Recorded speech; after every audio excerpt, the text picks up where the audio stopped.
Hey everybody, Tony D and Little Joan here on a Piney podcast. Welcome, South Jersey.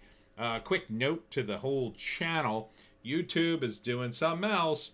They're demonetizing people, they're age restricting people, and they're going to make it nearly impossible for me to get new subscribers.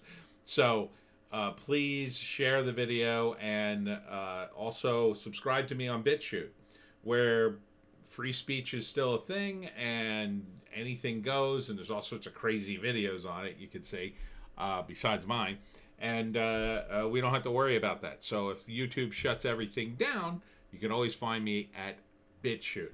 So keep that in mind. All right, let's get into it. Just briefly, the beer virus: 457 new beer virus cases, 7 more deaths as U.S. surpasses 200K in deaths. I did the math on this. Let's say U.S. population's about 330 million people, and that's roughly 200,000 out of 330 million is roughly 0.06% of the population. But we had another pandemic, and that was back in 1968. And at that time, you had about 200 million people. And the death rate from that pandemic, and by the way, they didn't close a damn thing, was about, I believe it's about 168,000, something like that. And that works out to, let's see, 0.16 divided by 2, 0.08%, right? So percentage wise, that pandemic was actually a tiny bit worse. And in 1968, they didn't close down anything. They closed down nothing. It was a news story, I guess, but they closed down absolutely nothing. So one has to wonder why this is still dragging on. And as I've always said, it's because it's a political issue. And here, yet, is another thing. 5 states added to New Jersey beer virus travel advisory. Yeah, Joan is very upset. Quarantine list updated to 35 states and territories. Arizona, Minnesota, Nevada, Rhode Island, and Wyoming are now considered beer virus hotspots. Wyoming? What is there, like 8 people that live in Wyoming? You got to be kidding me. 8 people in Dick Cheney, I think.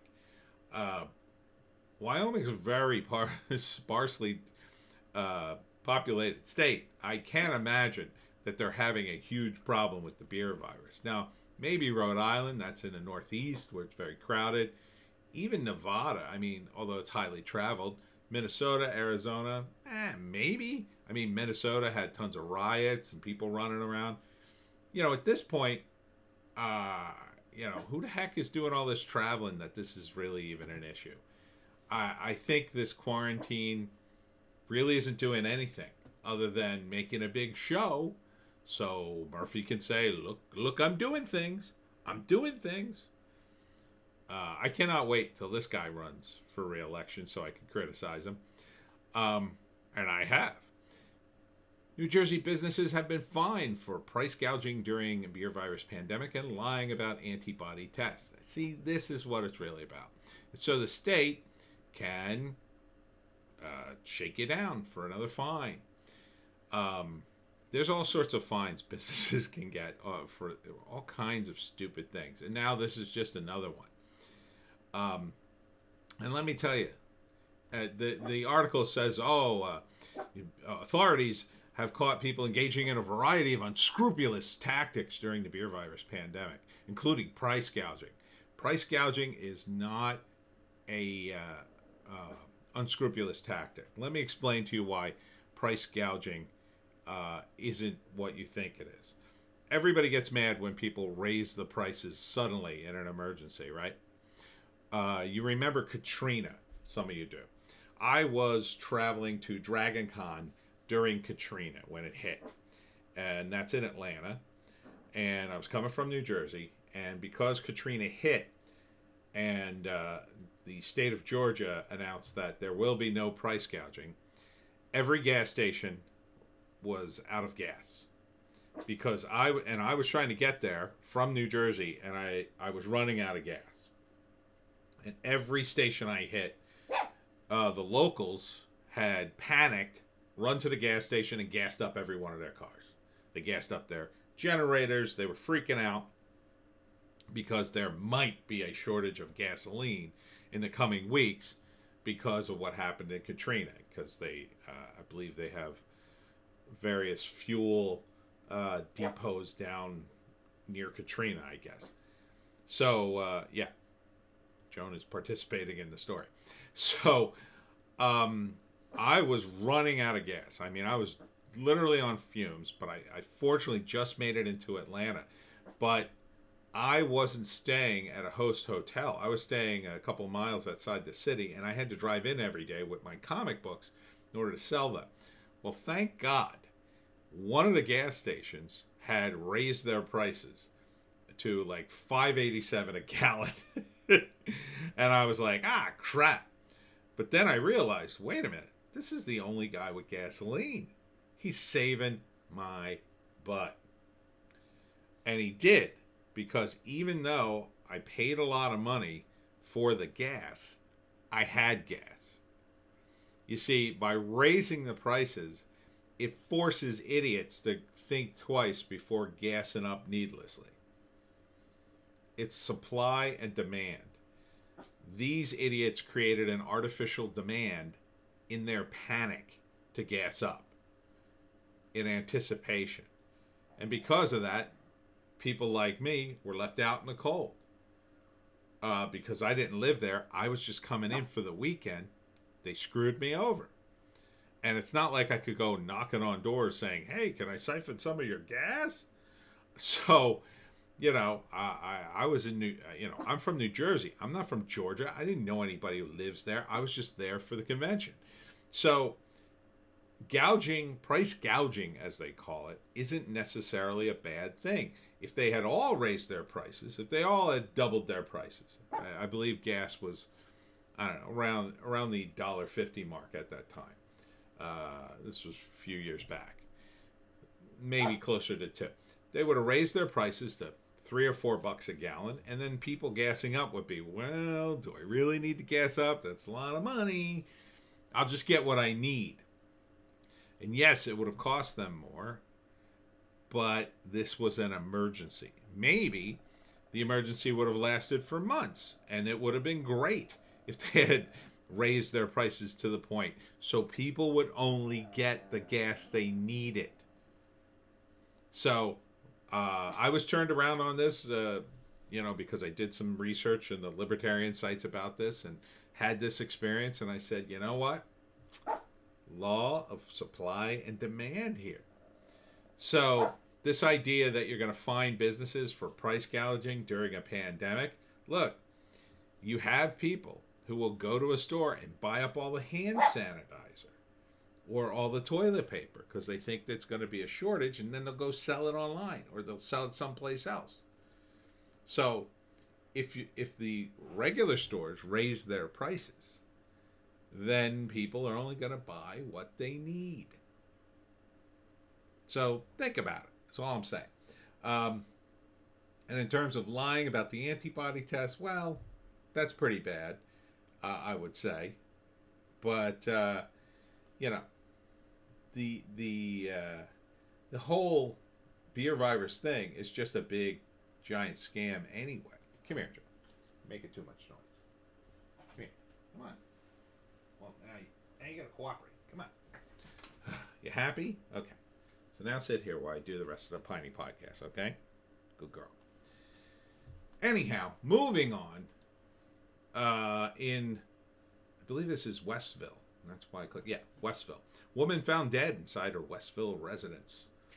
Jose Saiz, charged with felony murder and robbery. Oof. Yeah, that's not too far from me. Scary. Scary when there's a murder, not too far from you. Because then you realize, yeah, murders happen. But in happier news, Columbus Market in Mansfield, I believe it's in Columbus, has ready for some the Bloodshed Farms The Last Drive. Now there's, I don't know if you do this in your part of the country, but we have a million haunted houses here in New Jersey. They're all homegrown. I mean, became a thing. Anybody with a field, especially in South Jersey, will do haunted field, haunted farm, haunted this, haunted that. They'll build haunted houses, and they'll have displays. A lot of times they'll be in the woods, and you walk through. You pay a fee, and then you walk through, and you have, it's like a fun house, like a scary house, a haunted house, and they just do it for the Halloween season. But this is at the Columbus Farmers Mart. They're going to have a drive-through one. Now you get to drive your own car, which I'm a little like, I don't know if you really want the customer to be scared and driving his car, but hopefully you're not going to have any issues. But you drive your vehicles along a packed gravel through cornfields. Headlights must be turned off, flashers must be turned on, and guests must keep the windows up and stay in their vehicles. They must keep moving at 3 miles per hour unless directed to stop by an event employee. Your vehicle should have a working FM stereo to broadcast the music and sounds of the event. Oh, that's kind of interesting. So it comes across the radio too. So that sounds like fun. That's going to be at the Columbus Mart. The event's open from 7 to 11 p.m. Fridays, Saturdays in October.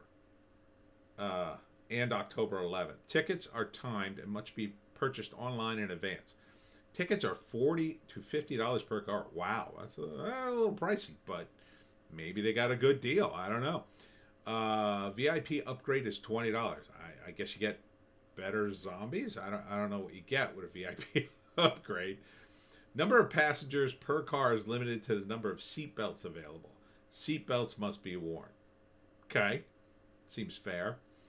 Bicycles, motorcycles, ATVs, buses, box trucks, limousines, tractors, heavy equipment trucks, and any vehicles taller than 7 feet are not permitted. Well, yeah, that would kind of ruin it. Although, I'm surprised they're banning buses, but maybe they'll have some special events for that. Passengers are not allowed in the back of open bed vehicles. Convertibles and Jeeps may not have open tops or sides. The VIP Bloodbath upgrade, oh, here it is, offers a more interactive experience. It includes permission for the vehicle to be touched by the actors and props. Is that an upgrade? Vehicles may be subject to fake blood, ectoplasmic goo, water, soap, and more. Vehicle-safe liquid products will be used, but Bloodshed Farms will not be responsible for damage to a vehicle when this option is purchased. I don't think I'm purchasing the upgrade. I think I'm going to pass on the upgrade. For information, you got to call, or you can go to bloodshedfarmsfearfest.com or Bloodshed Farms on Facebook. Well, it sounds interesting, because they're trying to avoid the beer virus. So check that out for Halloween. Also, where to pick your own apples, South Jersey. Here are some of the best places in South Jersey. Russo's Fruit and Vegetable Farm, 529 Medford Lakes Road, Tabernacle, Burlington County. Pick your own pumpkins at Russo's Annex on Friday, Saturday, and Sunday from September 25th to October 31st. Yeah, after that, what's the point? There's also no wagon rides to the fields this year due to the virus. Boo! Pumpkin patch is located in close walking distance to the store and corn maze. Well, I guess the corn maze is still going. That's $3 a person. Pumpkins are 69 cents a pound. There will be no apple picking this year due to the What? I thought this was the apples. Come on. Johnson's Corner Farm, 133 Church Road, Medford in Burlington County. They offer apple and pumpkin picking hay rides from September 12th to October 18th. Pumpkin picking hay rides and the corn maze from September 12th to November 1st. There's a bunch of other stuff. Johnson's Corner Farm. That's in Burlington County. Then there's Mood's Farm Market in Gloucester County. Hay rides for apple picking and pumpkin picking are canceled this year. Oh, but you can still drive to the fields and pick your own. Okay. That sounds good. Picking hours are Monday through Saturday, 8 a.m. to 5. Bring your own containers and wear a mask. Duffield's Farm in Gloucester County in Sewell. A friends and family wagon ride is offered up to 25 guests. Includes a hayride, a pumpkin for each guest, and a tent for 1 hour. After the hayride is finished, cost is $350. Wow. There are also regular hayrides available for $5, and hayrides and pumpkin picking for $12. There's a corn maze and a barnyard express. Visit the website for guidelines. I guess. Oh, okay. I guess 25 guests. That's why it's $350. So that works out. That works out. I think. Do the math on that. So that's some of the places you can pick or not pick apples and pumpkins in South Jersey Pineys. I know you probably already have your places to go, but if you're vacationing down here, remember, get here 2 weeks ahead of time so you can quarantine. Yeah, right. All right, that's it for the Piney Podcast. We're moving on, and we'll see you in the next video.